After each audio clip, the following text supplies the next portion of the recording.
بسم الله الرحمن الرحيم الحمد لله رب العالمين والصلاة والسلام على رسول الله. On continue ce livre de la langue arabe et aujourd'hui, qu'est-ce qu'on a? C'est la continuation, donc l'étude de la formation des mots en arabe. On a vu que les mots se forment de lettres, évidemment, et puis de la vocalisation de ces lettres, c'est-à-dire soit par des voyelles courtes, soit par des voyelles courtes ou soit par des voyelles longues. On a vu les voyelles courtes qui sont alif, fatha, kasra et dhamma, les petits traits que vous voyez soit au-dessus, soit au-dessus de la lettre, soit au-dessus, soit au-dessous.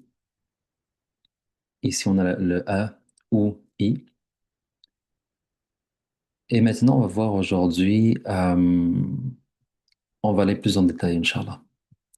Donc, suivant ce principe, on a vu la lettre Ba associée à la voyelle courte ou donnera bou. Et on avait donné des exemples.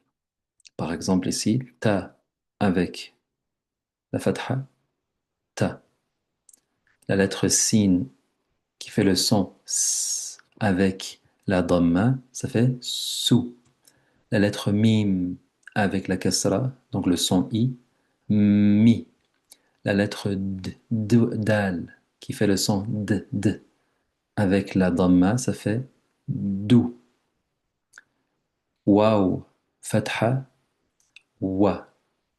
Shin, dhamma, donc sh avec ou, chou. Ra avec i, ri. Kaf avec ou, kou. Fa avec i, fi. Jim avec a, ja. Rain avec i, ri. Et zai avec a, za.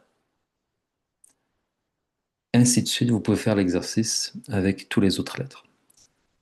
Les voyelles longues maintenant. Les voyelles longues viennent se placer après une consonne, d'accord?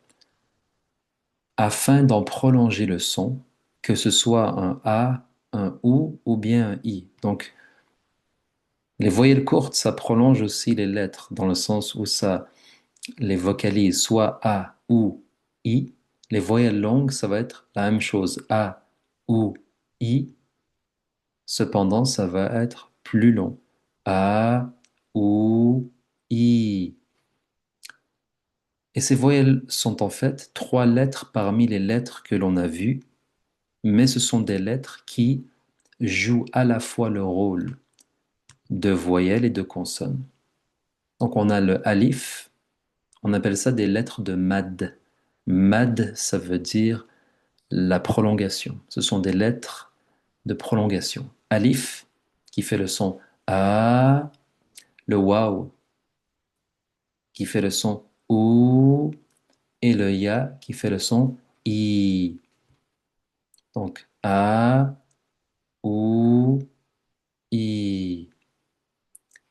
Par convention, le A, le OU et le I sont soulignés, comme vous voyez. C'est souligné pourquoi? Pour nous indiquer que le son va être plus long. La prolongation va être plus longue.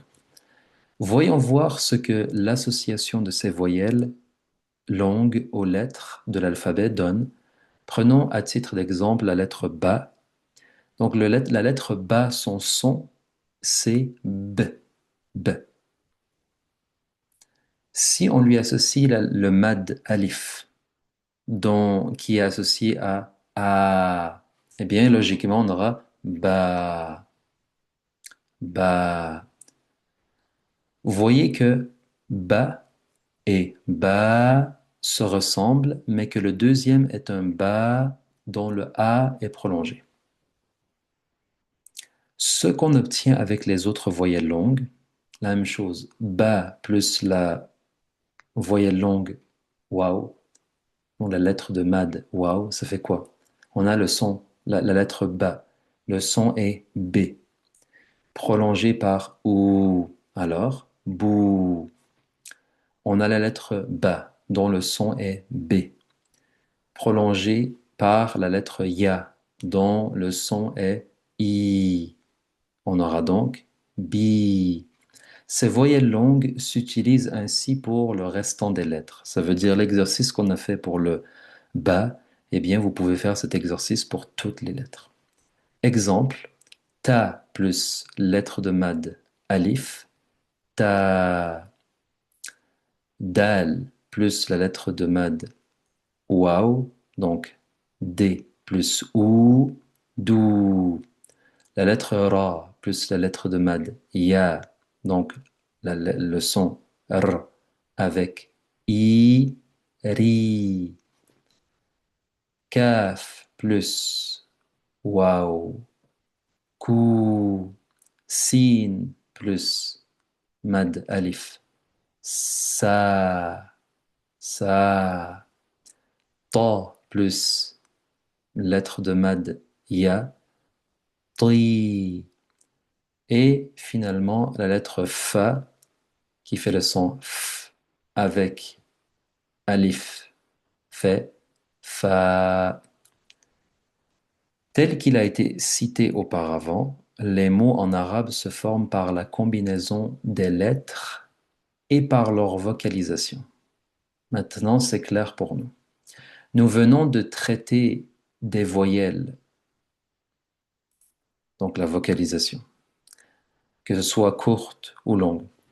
Maintenant, nous devons nous tourner vers la méthode de combinaison des lettres, mais avant tout, il est important de mentionner que les lettres de l'arabe s'écrivent différemment selon qu'elles soient placées au début du mot, au milieu ou à la fin. Ainsi, la prochaine étape logique sera d'étudier la forme des lettres au début, au milieu et à la fin. C'est un peu ce que vous voyez ici. C'est pour vous expliquer la prochaine leçon qui sera d'apprendre finalement les lettres. Je vous laisse quand même les voir dans cette vidéo. Donc vous voyez les lettres alif, ba, ta, fa, jim, ha, kha, dal, dhal, ra, zay, sin, shin, sad, da, ta, dha, ayn, ghayn, fa, qaf, kaf, lam, mim, nun, ha, waw, ya. Et puis il y a la lettre au début, la lettre au milieu du mot et la lettre à la fin du mot. Quand elle est au début, à quoi elle ressemble, quand elle est au milieu et quand elle est à la fin. Je ne vais pas vraiment faire une leçon sur ça. Pourquoi? Parce que vous connaissez déjà les 28 lettres. Maintenant, c'est à vous d'apprendre par cœur ces formes, ces différentes formes. Certaines lettres, vous n'aurez même pas besoin de le faire, de l'apprendre parce que c'est intuitif, c'est quasiment la même lettre. Ça se ressemble. D'autres, il faudra apprendre certaines variations. Donc moi, je vous laisse ça finalement. Vous mettez pause à la vidéo et vous recopiez ce tableau joliment dans votre cahier. Et puis, vous essayez de les cacher, les regarder, les mémoriser finalement dans leurs différentes formes, au début, au milieu et à la fin. Donc ça, c'est pour les premières lettres. Et voici l'autre moitié.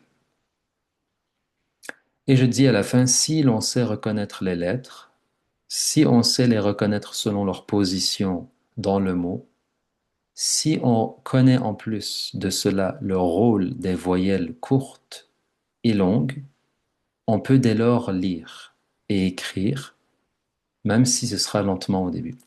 Nous passerons alors à l'étude de certains mots simples et communs à la lumière de notre nouvelle connaissance des lettres arabes.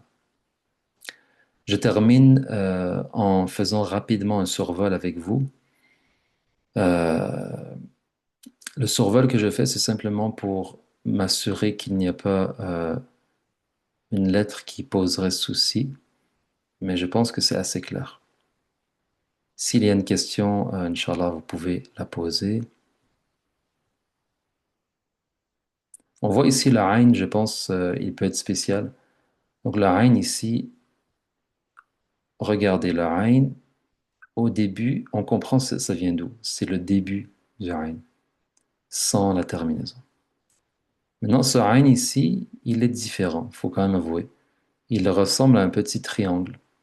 Et à la fin, c'est aussi ce petit triangle qui se termine par, bon, par ce que vous savez.